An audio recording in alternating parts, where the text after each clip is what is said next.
Okay, so welcome to the seminar of the Astani Department of Civil and Environmental Engineering. Today our speaker is Sudeshna Ghosh. Sudeshna was originally born in Calcutta, then went to a much colder place called Minnesota, the Twin Cities. She went to the University of Minnesota, where she received a master's and a PhD. The PhD was received in 2007. Then after, she went to JPL, to Caltech, and worked with JPL. She was working on the ecology of clean room bacteria, to make sure that the astronauts don't bring anything from space, which may disrupt the Earth system. After that, she became a postdoc at the University of Michigan, Ann Arbor, and she's going to talk research interest is antibiotic resistance and public health, ecology, and of algae. I think I like particularly the antibiotic resistance because I could use some antibiotics for my cold today. Oh my God. Okay, so anyway, Sudeshna, you're very much welcome. Thank you. Thank you so much for the introduction. Good evening. Today I am mostly going to be talking about the opportunistic pathogen. It infects people who have a lower immunity, Pseudomonas aeruginosa. Before I come to that, I want to tell you something about my background. I graduated with a degree of civil engineering, and then I started working as a structural engineer. My job was to design bridges for the Indian Railways at that point. Then I came to graduate school. I started working on wastewater treatment using biological wastewater treatment, and I became interested in microbial ecology. Later on, I started looking at the bacteria that are resistant to antibiotics. And of course, it brings in the public health aspects of the problem. A lot of my research interests and lot of my interest and research actually show an overlap between all these different areas now. Some more about my research activities. I have done research on a variety of topics in water and wastewater treatment. Even now I am involved in research at looking at nitrifiers, which are an integral component of wastewater treatment, and how they respond to stress. For example, if there is a load of heavy metal suddenly being dumped in the treatment plant, how they will respond and how long it will take the treatment plant to recover. I have done some work with algae in wastewater treatment plants, and also I am right now working and going to be working for some time with DBP, stand for disinfection byproducts in drinking water systems, and the link between disinfection and antibiotic resistance.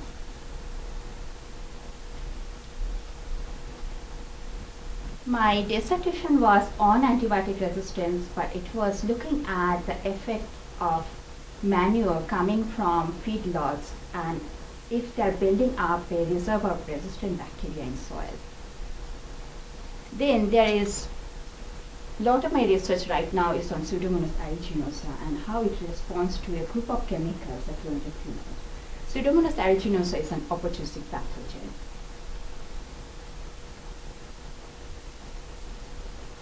Before I start talking more broadly about Pseudomonas or chlorinated phenols, I would like to tell something about the background of this problem. We are using a variety of chemicals in our lives, and we sometimes have one purpose of using these chemicals.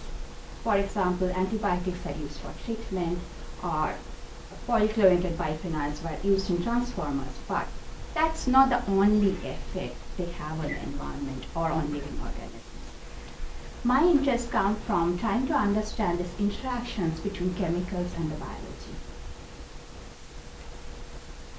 And some further complication is that the effect these chemicals have on the biology varies depending on the concentration. The same chemical that's good for maybe an organism or us at a certain concentration becomes toxic at a higher concentration. Even if we look at vitamins, at a higher dosage, they can become toxic for us. And then there is also time. If with exposure time that they can start seeing changes which are heritable changes. And often environmental concentration chemicals are working in this really low concentration range and really long exposure times.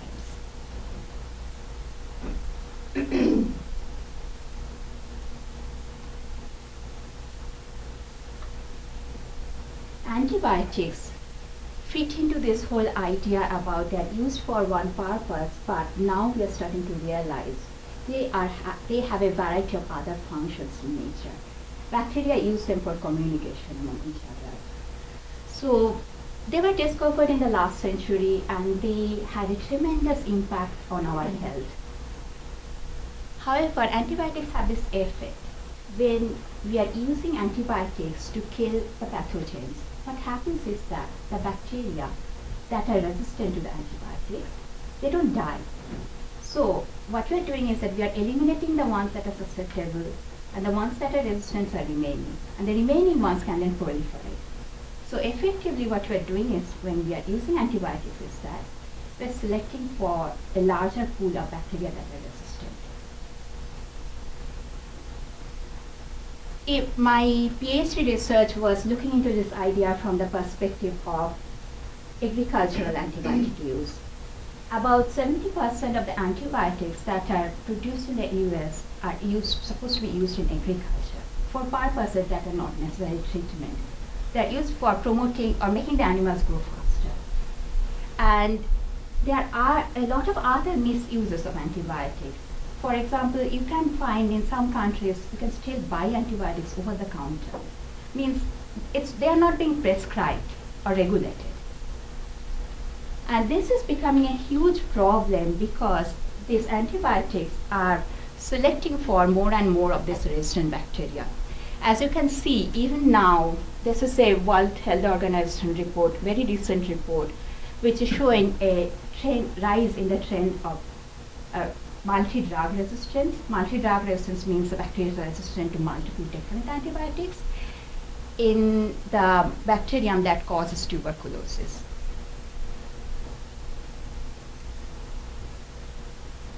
So at this point, we are faced with a dual problem. What we are seeing is that there is an increase in number of the resistant bacteria or multi-drug resistant bacteria, and on the other hand, we are having less and less number of new antibiotics available to treat these diseases. So if you look at 1950s, if there was, you get infected with something which is resistant to all these antibiotics, you may be having something new available to treat that particular pathogen. We do not have that kind of luxury anymore. I am sorry, the font is really smaller. It's okay. Yeah.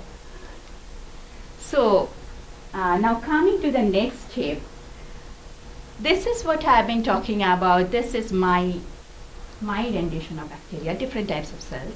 We are applying antibiotics. Some of them die out. Then there is the one that survives, that's more resistant. Now I am asking, what if this is happening? That we are applying antibiotics to this bacteria. Some of them still die out. However, then the ones which do not die out, they actually produce toxins in response to the antibiotics, effectively making them more harmful.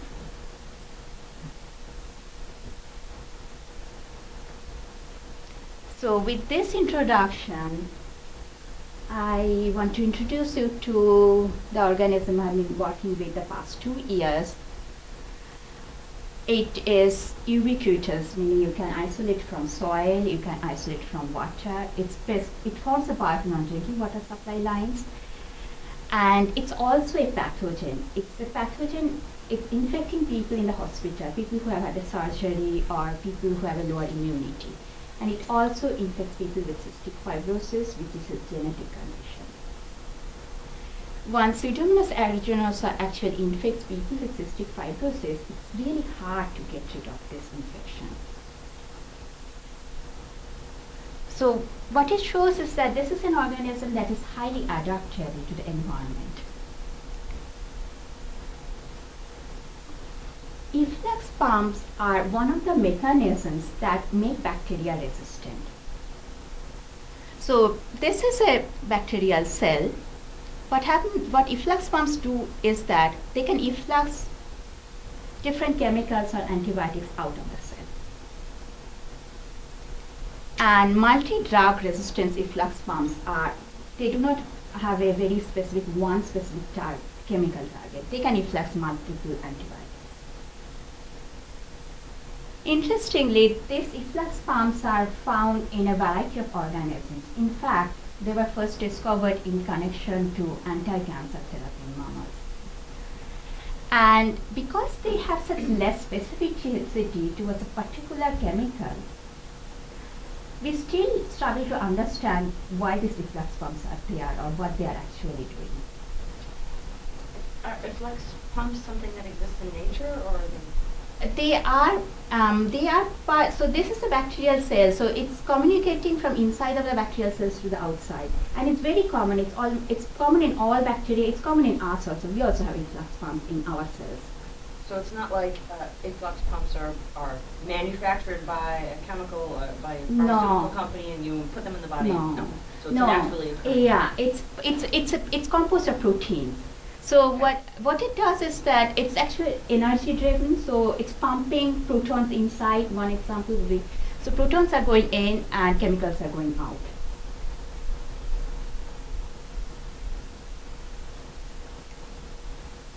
So in this particular organism, MexABOPRM, and I will be repeating the name MexABOPRM throughout much of my presentation now, is one of the efflux pumps that has the widest spectrum.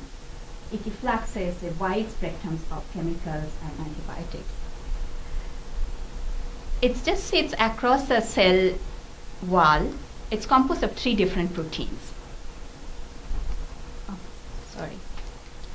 So some of the substances that it effluxes are antibiotics, heavy metals, different solvents, and pesticides.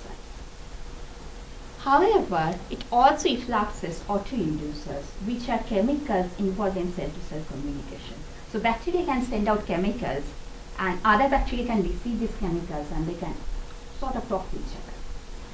And it also effluxes virulence factors. So, like I pointed out before, it's very hard to say what's the real purpose of this efflux pump is. We are worried about this efflux pump because this presence of this pump makes it resistant to all different varieties, a whole spectrum of antibiotics.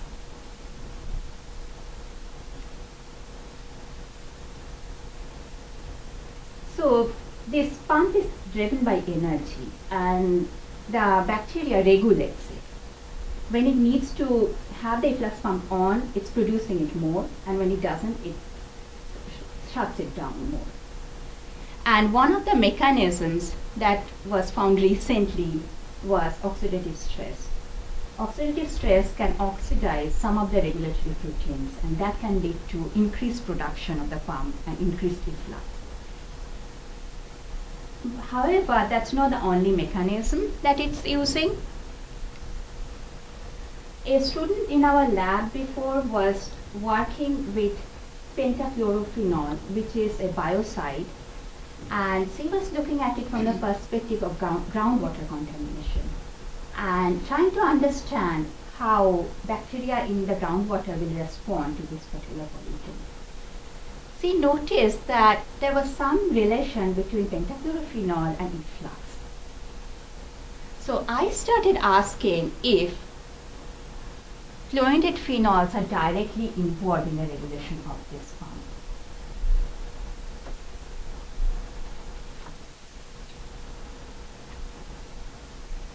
So this is actually the genetic arrangement on the chromosome for the pump. So you have the MexA gene, the MexB gene, and the OPRM gene.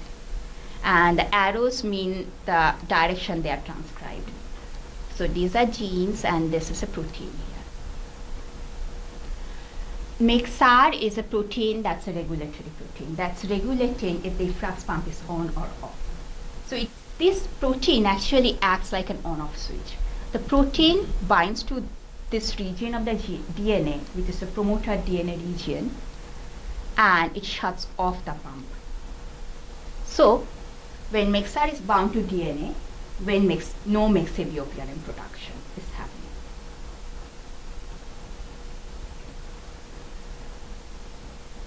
Then, if Mixar does not bind to DNA, mixaviopiarin is produced. When does Mixar not bind DNA? That is happening when Mixar binds another protein. So these are mutually exclusive processes. Mixar bound to protein cannot bind DNA anymore. Mixar bound to DNA is not binding the protein. And Mixar is bound to arm R, mixaviopiarin is produced. I know this is a lot of names, and please feel free to stop me if it gets, I lose track of where I'm going here. But RMR is produced by a different set of genes in the chromosome. And NALC is another regulator. NALC works very similar to MixR. NALC bound to promoter DNA, no RMR production.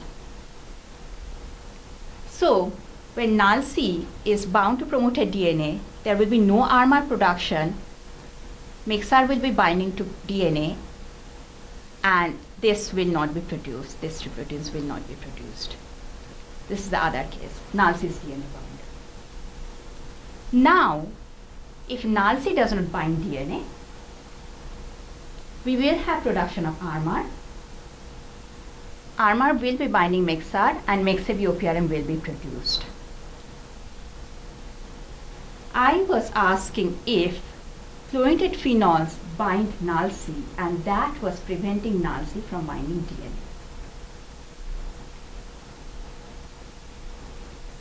For understanding this process, what I did is that I purified NALC, the active NALC protein. Then I also purified this region of the DNA, and I looked at the interaction in vitro outside the cell. So this is how I looked at it.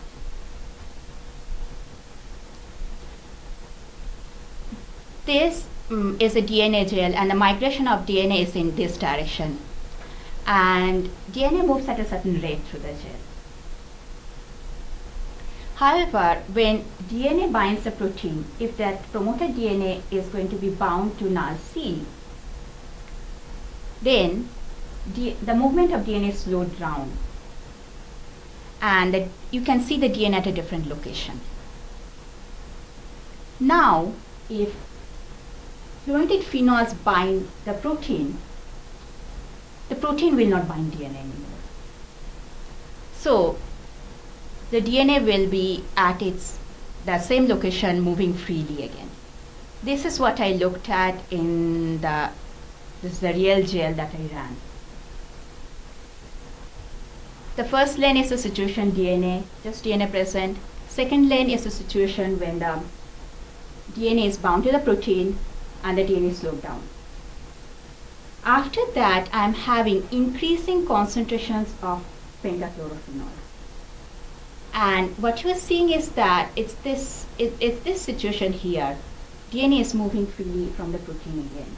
So pentachlorophenol was binding the protein, and that was preventing it from binding DNA. The last lane here is I incubated protein and pentachlorophenol when they were supposed to bind, and then I removed the chemical by dialysis. So this particular bond between the chemical and the protein, it's not a very strong bond, it's not a covalent bond, so you can remove the chemical by dialysis. And once the chemical is removed, you see this second situation again, the protein is again able to bind DNA. This is actually really important because it shows that the protein is active even after being exposed to the chemical. So the chemical is not denaturing the protein by any means, which is why it was not binding DNA. So it's an active protein. And it's really important for the cell. So it's not wasting protein. It's precisely being able to regulate the protein in response to the chemical.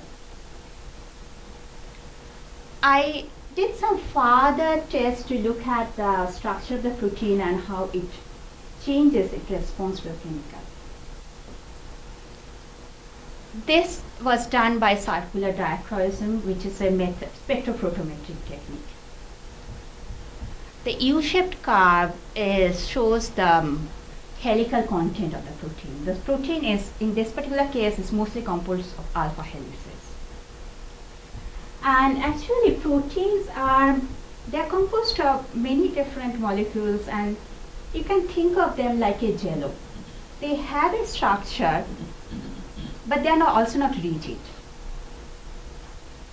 So when a protein binds a chemical, what happens is that its structure changes and it actually gains helicity.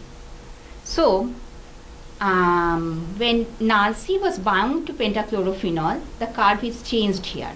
And increase in molar electricity actually means a gain in structure. Then the last line, which you cannot see here anymore because these two, the first and the last, overlap. When pentachlorophenol was removed from the protein regained its structure completely. This figure is further proof of the interaction between the protein and the chemical. When you apply temperature to the protein, it denatures at one point, means its folds fall apart. And this is a denaturation curve. It is denaturing somewhere around 60 degrees, meaning at this point the protein is inactive once it denatures. When you have pentachlorophenol present or bound to the protein, it gains structure. It's denaturing at a much higher temperature. And then if you dialyze the chemical away, it regains its structure. So now I have seen that this chemical is very specifically binding the protein and the process is reversible. And this is a situation. You can think of it as just a switch. It's a pump off situation. Unless there are other mechanisms like oxidative stress coming in. And this is a pump on situation. Chlorophenol bound protein, pump is on. No chlorophenol present, pump is off. So this previously I was only showing you in vitro tests. Is this also happening inside the cell? This is an in vivo test. When I'm looking at the expression levels of these different proteins or different genes. So it's a fold change in expression of the gene level. With phenol, the error bar goes below 1. There is no change. The phenol does not seem to interfere with the protein. But different chlorinated phenols, including dichlorophenol, trichlorophenol, actually bind to this protein. And they increase the expression of MIX-B gene, which is one of the genes in the efflux pump, and ARMR, that's one of the regulatory genes. Interestingly, triflosan is also a chlorinated phenol, and it is also having the same effect. Now, a lot of you are probably familiar with triflosan in that it's present in your hand soap or it's present in Colgate Total. It's found in some variety of plastics, and it's also used in healthcare for cleaning surfaces or even on medical equipment. For instance, it's used often as a liner on catheter tubes to reduce bacterial colonization. However, what it suggests right now is that when this chemical is present, actually Pseudomonas aeruginosa is overexpressing in efflux pump. But that means is that does it also effluxing all the antibiotics more, making Pseudomonas aeruginosa more resistant. So actually it does. It does make the organism more resistant. I tested a variety of antibiotics that are already known to be effluxed by Pseudomonas aeruginosa, including tetracycline and ciprofloxacin, which are used for treatment of Pseudomonas infections, and some of the antibiotics that are not effluxed by this pump. So MIC stands for minimum inhibitory concentration, which means the minimum amount of the antibiotic required to prevent growth of the pathogen. Let's just focus on tetracycline. No chlorophenol present. We need only 16 micrograms per milliliter of tetracycline. When chlorophenol is present, however, you need 2 to 4-fold more time of that antibiotic. That's more or less true for all the other antibiotics that are known to be effluxed. Now, ceftazidime is acting differently. It also has a different mechanism conferring resistance to ceftazidime. So, and this being wholesale assays, any other mechanisms that are conferring resistance to this antibiotic will also be reflected in it. However, none of the antibiotics that are effluxed, not effluxed by the pump, show the same effect. There is no change in susceptibility, whether in presence of the chlorinated phenol or absence of it. Now, this is some of the household products you find triflosan. I wanted to look at some of the other chlorophenols. This is actually not that familiar, but it's also still used in hand soaps. And it's a very common antiseptic. And then orthobenzyl parachlorophenol is used in hospitals to clean, to disinfect surfaces. So, do all these chlorophenols have the same effect? Do they make Pseudomonas aeruginosa more resistant? I am here looking at growth curves, meaning I'm looking at cell density versus time. So this is cell density and this is time. Black shows when chlorophenols are not present. If you look at tetracycline only, in presence of chlorinated phenols, cell density is increasing faster. Means that in presence of the chlorinated phenol, the organism is able to resist the antibiotic better. It's the same in the case of ciprofloxacin. Ciprofloxacin kills cells by actually kills cells. So once I added them, the cell density goes down. It goes down more slowly, however, when chlorinated phenols are present. So it seems that all these chlorinated phenols that are used for different purposes for disinfection have the ability to make Pseudomonas aeruginosa more resistant to antibiotics. So my summary right now is that chlorophenols, antibacterials actually upregulate the efflux pump and make it more resistant. Now, what are the other implications of it?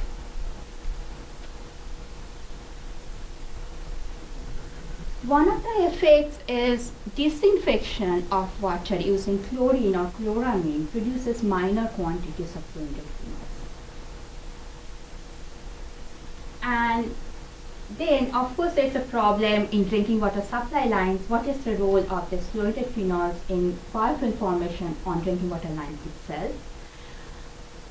And then this is a point of use filters we use at home at many places, and it's the popularity of these filters is increasing. They trap different chemicals. Trapping the chemicals means that many of these chlorinated phenols are actually present at a much higher concentration in the filter. Does it actually mean that these filters are favoring colonization by this kind of pathogens?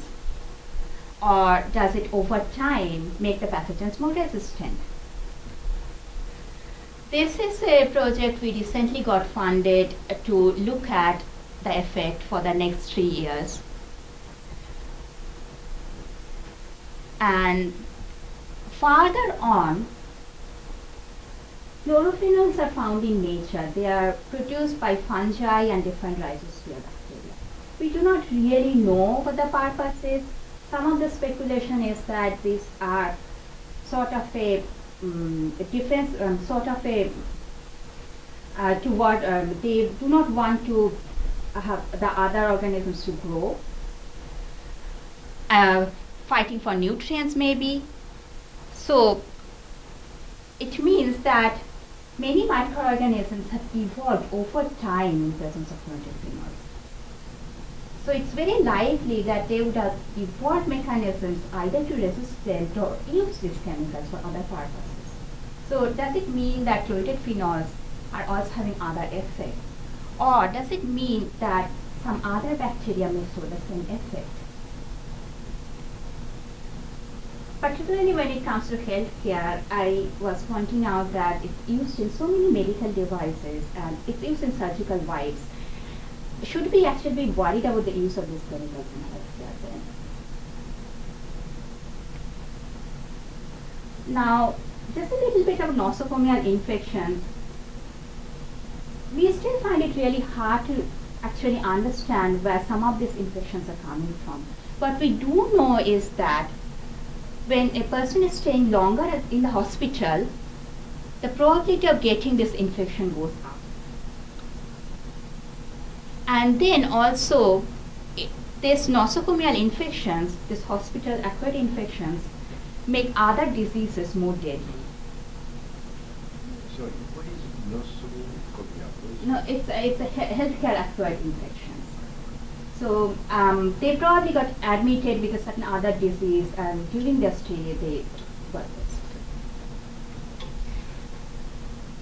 So previously I pointed out that this efflux pump, the MEX-AVOPRM efflux pump, is also involved in the efflux of autoinducers, which are used in cell-to-cell communication, and they are also play a role in biofilm formation. And then there are virulence factors. It has some role in the efflux of virulence factors. So, do fluorinated phenols, either through the efflux pump itself or through other mechanisms in the cell, influence these properties? That is actually what I am looking at right now. So just to show you some data which I gathered last week is that the blue, where is this? The blue color comes from a pigment. It's a pyocyanin that is involved in virulence. It interferes with different pathways in eukaryotic organisms. It can lead to the death of white blood cells. So, more production of pyocyanin means it's more virulent.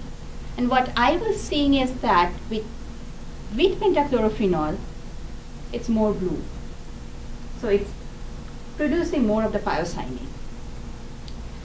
Now this is a mutant which is unable to produce pyocyanin, and you do not see this color change, which confirms that it was indeed pyocyanin that was being produced. This is a phenomena I want to look at in further detail, trying to understand if it's happening under different growth conditions and how practical it is, that how harmful it really is, and also trying to understand the mechanism why it's happening. Pyocyanins also have other roles. Actually, they directly influence biofilm formation themselves, and that's the other area I'm right now looking at. So this is a setup I'm still trying to optimize, trying to see the growth of biofilms under continuous flow conditions.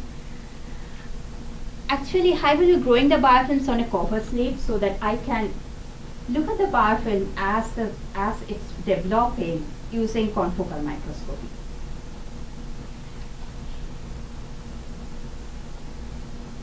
So, with this, I do see maybe this is actually happening, that maybe triclosan is an antibacterial. Maybe some of these antibacterials are indeed leading to the production of more toxins. Because if you think of it in this perspective, that these antibacterials are harming the cell in some way, even if they are not killing them completely off. So the cell will itself switch on some defense mechanisms. Now I want to switch gear completely and tell you about some of the other research interests I have. Recently there is a tremendous interest in renewable energy, and algae, as far as biofilms go, are very promising. Lot of my research interest is focused in this area, that algae will store the lipids, then you extract the lipids and it goes to fuel. So, under different strains of algae store different amounts of these lipids, and also under different growth conditions, they can store more or less of the lipids. So, there is a people are working on looking at if by changing the growth condition or the nutrient supply to the algae, we can make them store more lipids or more carbon in their cells. However, the lot of the research in that area still now is empirical. What I would like to do is that I would like to get a more metabolic understanding of this process. So, there are already some algae genomes available, and I would like to look at more systematically into the regulation of this metabolic pathways.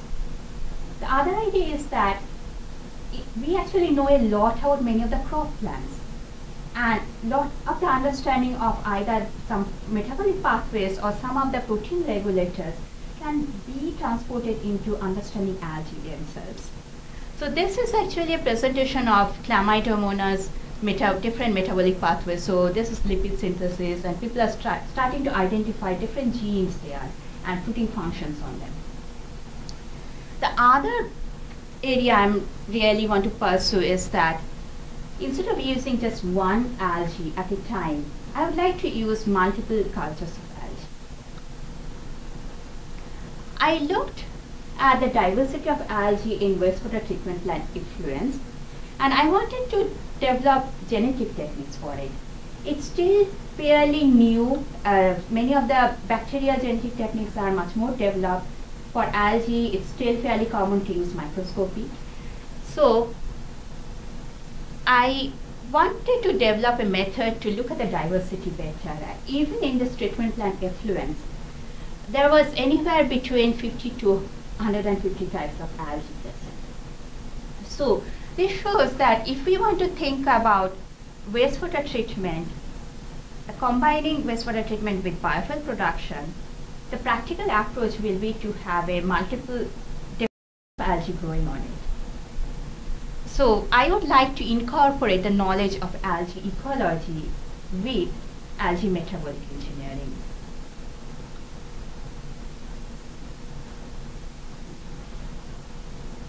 The other area of interest I have is still again based on the diversity of algae and seeing how different atmospheric processes, for instance changes in carbon dioxide levels or temperature, how that influences algae diversity. Now this is a really simplified presentation here. Of course there are other factors like bacteria and virus and different other ocean currents into it. The other environment I am very much interested in are coastal areas. Actually, this is my rendition of a mangrove forest. These are breeding roots. And I had to put in a tiger because that's where I'm from. The mangrove forest next door to my home has tigers in it.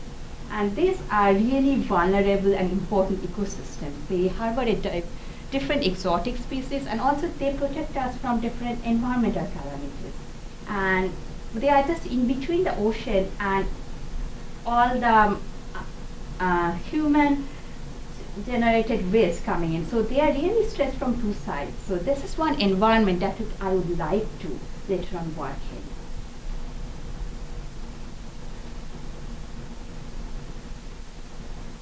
So with this, I would like to thank the different people. Nancy Love is my advisor. Ursula Jacob and Blaise Bowles are faculty in the Department of Molecular, Cellular and Developmental Biology at Michigan. Claudia Kremers was a student of Ursulas, who was working on the proteins with me. And then there is the environmental biotechnology group. We share the same lab facility, so I'd like to thank everyone in the lab. This is actually Nancy Love, and this is Lou Truskin in the picture. And some of the people I have worked with previously on antibiotic resistance. Tim Lapara is my PhD advisor. Mike Sadowski and Jeff Gralnick are in microbiology in Minnesota. And Marilyn Roberts is in public health in the University of Washington. And of course, the department for funding. So with this, I would like to thank you all and take any questions you have. So I'm sure Sudeshna will entertain some questions. I'll toss out one. This is so much not my area, but the particular bacteria that you were looking at that has this efflux pump and so forth is similar. Have you looked at other kinds of bacteria to see are similar mechanisms likely to happen there? So this efflux pumps, a very similar efflux pump is present in E. coli, it's present in bacillus. These efflux pumps are present in all types of bacteria. So, although they may be very differently regulated now, however, they are present. But again, the suggestion is that for a wide variety of bacteria, the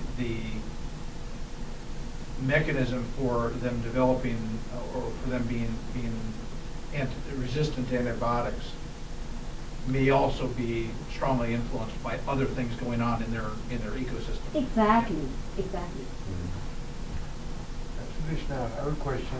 We're using a lot of antibiotics in agriculture, especially in farming, for chickens or cows and so on. And this is finding their way in water tables. Yeah. And so we have obviously here, what is the consequence of actually putting all these antibiotics in the environment? Are we making a lot more organisms more resistant, and so therefore increasing our exposures? I mean, if we get infected by those organisms, then we will be they will be resisting to almost all kind of non-antibiotics. We scale these risks. I mean, in terms of how much. Do you know how much antibiotics we are releasing in the environment, and what is really the risks in terms of exposure to populations? So there is one exposure from direct exposure from the antibiotics themselves, and there is also the risk of exposure from the other bacteria that are becoming resistant to the antibiotics. So we have two different pathways of exposure right now.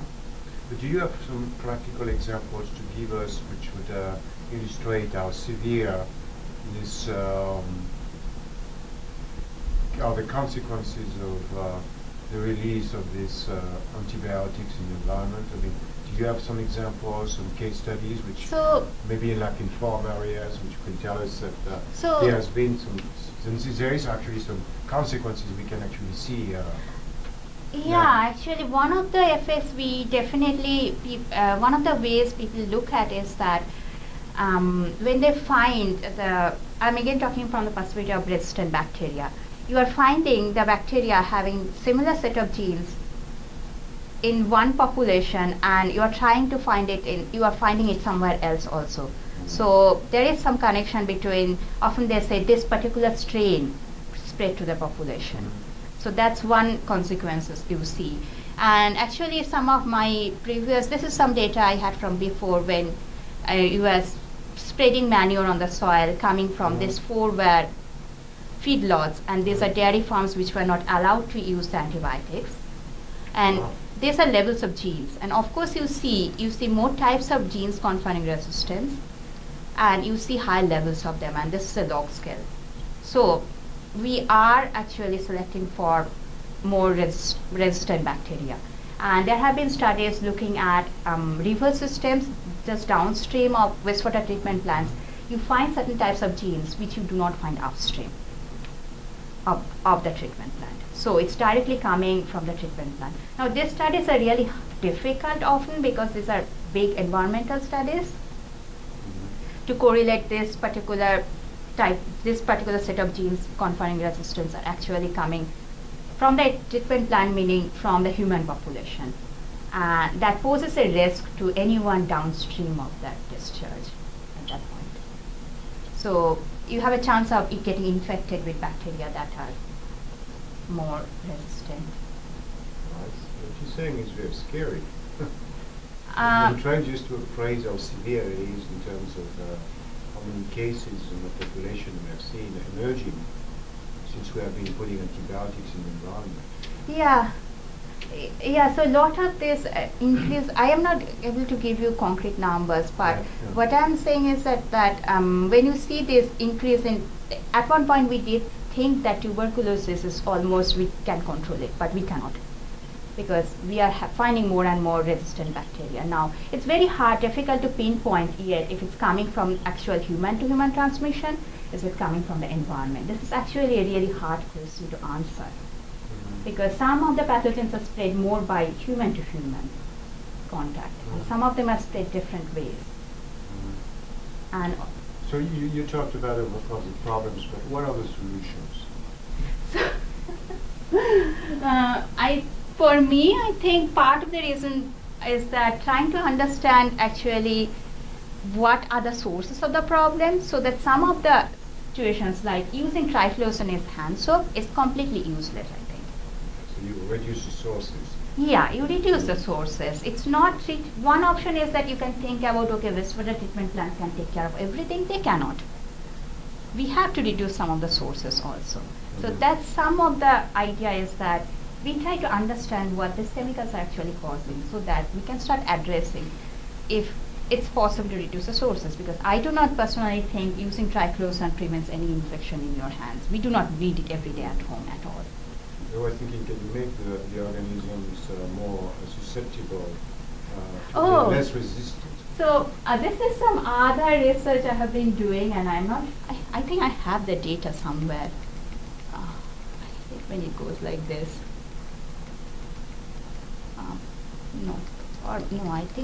So anyway, let me start talking about it. So I was also, this efflux pump, again I was looking at it with relation to antioxidants. And antioxidants make it more susceptible to the antibiotics. And I have some real data here somewhere. Sorry about this.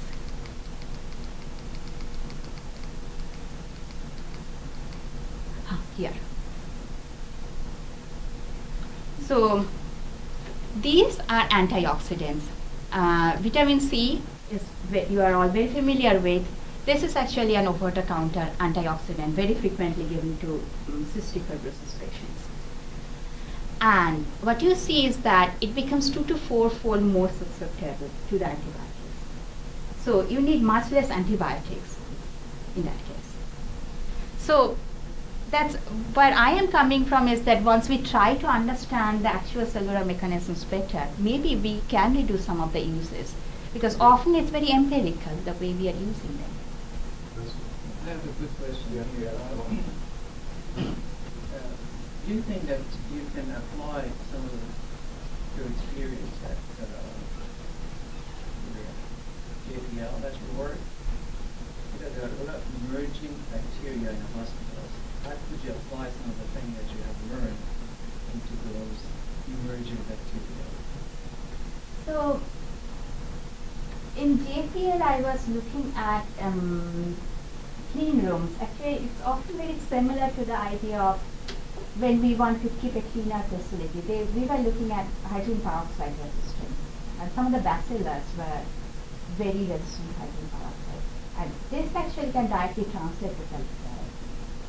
So whatever you have learned, because you know that we have a lot of emerging bacteria every day. It's like last week, emerging bacteria in the hospitals. That we don't know anything about. So I was just wondering if you could apply some of the basic research that you just showed us to those emerging bacteria in hospitals. Do you think there's any connection? So emerging bacteria would be new types of bacteria we don't know, we are not cataloged them, we have never seen them. Well, no, we can't just try to find out what they are. We know what they are, but You just find them that you didn't know that they were there. I see. Either known that they were actually or diseases that we didn't know. And we tried to, as soon as we found one, is it possible to do something about it as well?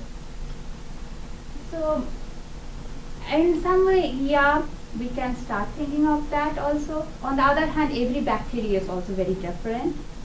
So, yeah, I cannot say directly yes, but yeah, it's possible. Definitely apply the kind of background or knowledge I have to them also. So I'm looking at the clock. If we don't have any more questions, I think we should try to Sudeshna.